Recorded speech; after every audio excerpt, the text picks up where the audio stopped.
জনবল সংকটে বন্ধ রয়েছে নরসিংদীর ৩ রেলওয়ে স্টেশন। এতে যাত্রীদের দুর্ভোগ তো আছেই, রাজস্ব আয় থেকেও বঞ্চিত হচ্ছে সরকার।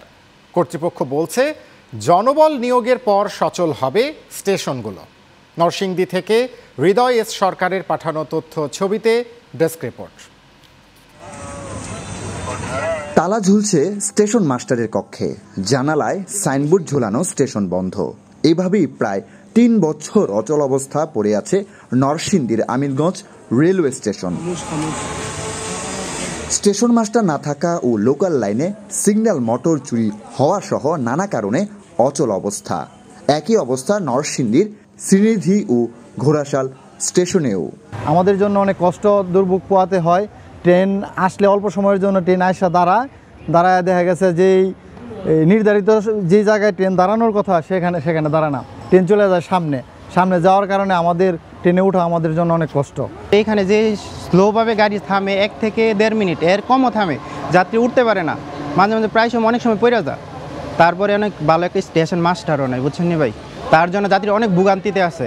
এদিকে প্ল্যাটফর্মে না থেমে মাঝখানেই এক লাইনে থামছে ট্রেন, এতে ভোগান্তিতে পড়ছে যাত্রীরা। অন্যদিকে প্রতিনিয়ত ঘটছে নানা দুর্ঘটনা।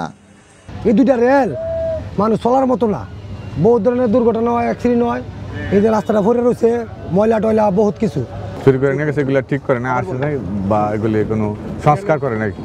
আমাদের স্টেশন প্রায় 3 বছরের উপরে এই পর্যন্ত বন্ধ আছে। এখনো পর্যন্ত মানে মোটর নাই, স্টেশন মাস্টার নাই, ট্রেনের সিগন্যাল নাই, কোনো মানুষ জনগণের কোনো নিরাপত্তা নাই, সব কিছু ভোগান্তির মধ্যে আছে।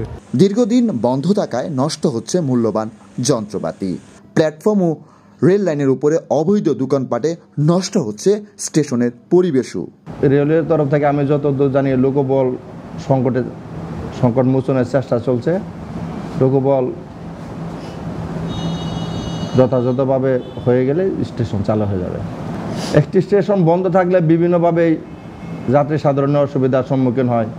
যেমন ওঠানামা ক্ষেত্রে তখন লুপ লাইন ইউজ করা হয় না, প্ল্যাটফর্ম লাইন ইউজ করা হয় না, তাদের নামা ওঠা এবং মালামাল পরিবহনের জন্য মেইল লাইন ব্যবহার করতে হয়, সেক্ষেত্রে অনেক অসুবিধার সৃষ্টি হয়। যাত্রীদের ভোগান্তি নিরসনে দ্রুত সময়ের মধ্যে স্টেশন মাস্টার নিয়োগ করা হবে বলে জানিয়েছেন স্টেশন কর্তৃপক্ষ।